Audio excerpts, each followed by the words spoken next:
to be an investment analyst here in the Philippines? Yan ang pag-uusapan natin sa video na ito. Pero bago natin pag-usapan yan, kung bago ka pa lamang pala dito sa aking mga social media accounts, ako nga po pala si Christian G. Azucena aka The Estudyante Trader. So, isa po tayong junior financial and investment analyst, but I am also a content creator, business owner, and then definitely global trader and investor across different financial markets po. So, tayo gumagawa namang contents about business, yan, finance, economics, and other contents that might be helpful to our kababayan. So, kaya naman, mag-subscribe ka na, mag-follow ka na para mas marami kang matutunan. Ayos? So, pag-usapan na natin ang pagiging investment analyst. So, gumawa po tayo ng video na nakaraan na kung saan paano ba maging financial analyst.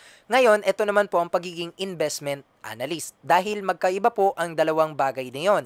Ang financial analyst po ay nakapokus sa overall financial health and status ng company. Karaniwan po nitong kasama sa trabaho yung mga auditors, CPA, yung mga accountants, and ito na po yung financial analyst. Sila yung main heavily na nagpo-project ng mga financial data ng company. While an investment analyst naman po, ito po ay nakapokus solely or particularly sa investment strategy allocation ng company.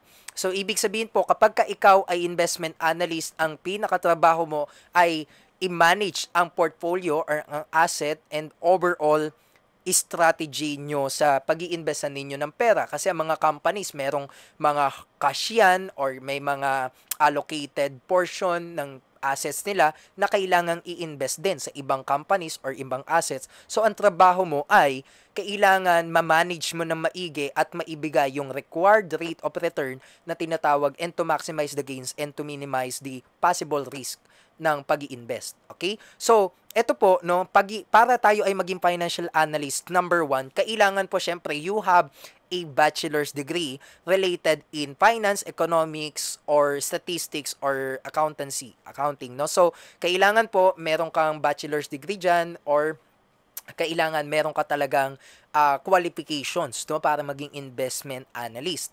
So, yung iba po nga pong companies, tulad ng sabi ko, yung iba tumatanggap naman sila, pero mas advantage sa atin yun at mas okay kung talagang yun na yung field mo, no, na pinasukan mo. So, number two ay kailangan po meron kang skill set and knowledge heavily on particular economics, no, particularly sa financial analysis, kasama din yan, and also to investment research. Ayan.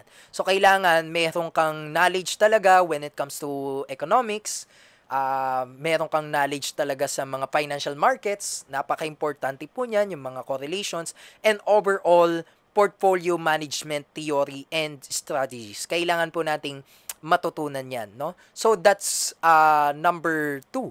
Number 3, kailangan po meron din tayong skill set and knowledge sa mga tinatawag po natin na worksheets and mga tools and data analytics parameters and tools. So, katulad po ng mga basic na Excel sheet, para sa financial modeling and valuation, para po sa mga tinatawag natin na mga computations and calculations, dapat po marunong tayo niyan, no, na gumamit ng mga tools, ng mga data analytics bars and other programs, no, as well. So, kailangan po natin yan, no? Number 4, kailangan po talaga natin mag-aral continuously, no? Kasi ang financial markets po, ang investment, and the strategies, and the overall financial system ay nagbabago-bago po yan. Meaning, yung dating stock market, no, dati sikat siya, ngayon pumalit na ang crypto. So then, nagbabago-bago po ang financial landscape and system ng buong mundo, no? Hindi lang ng bawat bansa, kundi buong mundo po yan.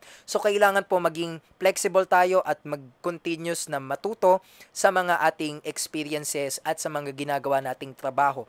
And lastly, number 5, ito po, para maging exemption tayo ng pagiging investment analyst, kailangan po meron tayong certifications, kailangan po meron tayong regulated talaga tayo or registered tayo, and then definitely lastly kailangan advantage yun na meron kang mga designations katulad ng CFA, CPA, FRM, CFM, ano pa ba yung iba? FRM, FMBA, ayan, katulad ng meron ako, Financial Modeling and Valuation Analyst, para nang sa gayon ikaw talaga ay registered, no, at certified na mag-conduct ng mga investment researches at mag-advise din sa public as an investment advisor or consultant or analyst. So, yun lamang po mga ka-traders. I hope nakatulong itong video nito.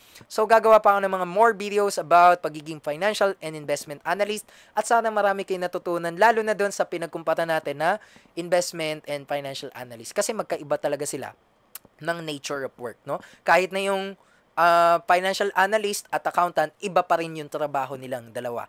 So, kaya yun lamang mga ka-traders. Kung may mga natutunan kayo or may mga clarifications, questions, just message down below o kaya naman comment nyo na lang, no? Sagutin po natin yan. So, yun lamang mga ka-traders. I hope marami kayong natutunan. Gagawa pa tayo ng mga more contents and videos like this. This is the Estudyante Trader, a junior investment analyst. Nagpapaalam. See you on my next vlog. Bye-bye po mga ka-traders.